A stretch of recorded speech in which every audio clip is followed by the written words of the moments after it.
Bonjour à tous, bienvenue à la médiathèque d'Ambérieu-en-Bugey. Alors cette année, faute de pouvoir se retrouver dans les parcs à l'occasion de partir en livre, on a décidé de se retrouver quand même un petit peu en ligne en vous offrant quelques histoires.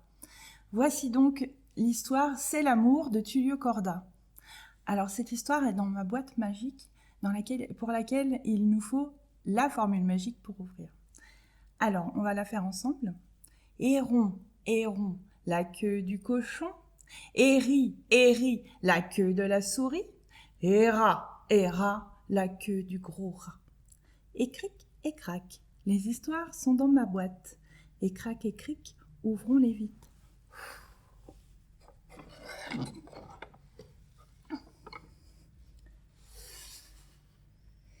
Voici C'est l'amour de Tullio Corda. C'est une belle matinée de printemps. Vladimir, le scarabée, rentre chez lui en roulant sa boule. « Bonjour, Vladimir, dit Éric le lombric. « Oh, bonjour, Éric. Le printemps est arrivé. As-tu vu comme les fleurs sont belles ?»« Non, je n'ai rien remarqué, mais je dois rentrer. Au revoir, Éric. »« Au revoir, Vladimir. »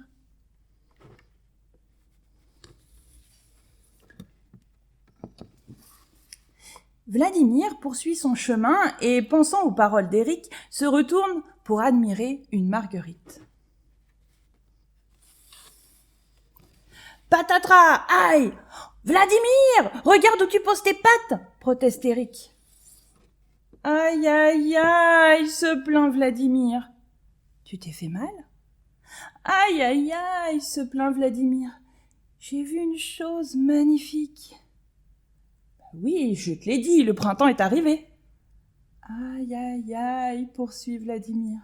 J'ai vu une chose encore plus belle, une créature ravissante. Ce doit être un ange.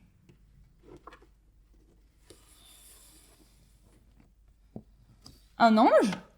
As-tu toute ta tête, Vladimir? Certainement. Regarde là-haut. Regarde sur cette marguerite. Comme elle est belle. Comme j'aimerais faire sa connaissance. Là-haut, sur cette marguerite, c'est Cléopâtre. Je la connaissais déjà alors qu'elle n'était qu'une chenille. Prends ton courage à deux pattes, Vladimir, et va la voir.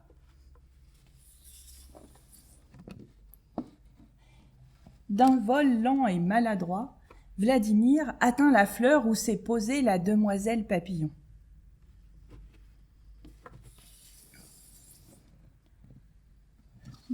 Bonjour, bafouille Vladimir.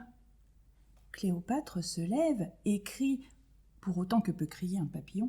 Mais que fais-tu ici, affreux roule-caca, mal élevé, grossier, ignorant et sauvage? Mais tu piétines mon petit déjeuner? Disparais.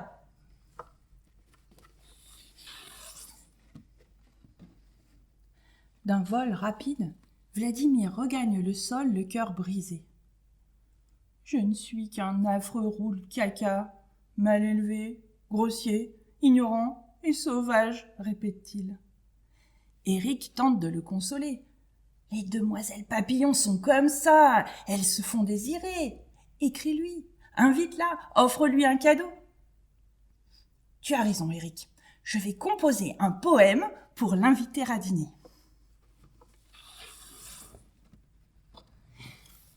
Belle et gentille demoiselle Papillon, tu brilles comme le soleil dans le ciel.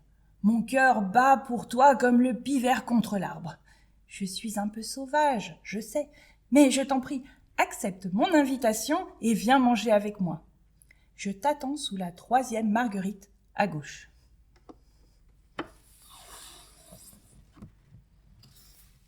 Cléopâtre rejoint la 3e marguerite et y retrouve Vladimir. « Toi, s'exclame-t-elle ? Excuse-moi pour mes paroles blessantes, je n'avais pas compris que sous cette carapace battait le cœur d'un poète. » Vladimir est si ému qu'il ne prononce pas un mot. « Et ça, continue-t-elle, c'est pour moi ?»« Oui, répond Vladimir, j'espère que ça te plaira. » « Mal élevé, grossier, ignorant et sauvage, je ne veux plus te voir jamais. »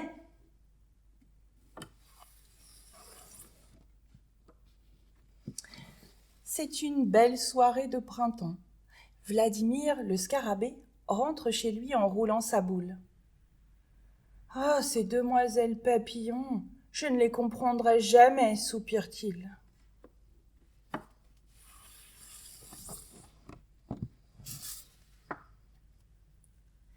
C'était C'est l'amour de Tullio Corda.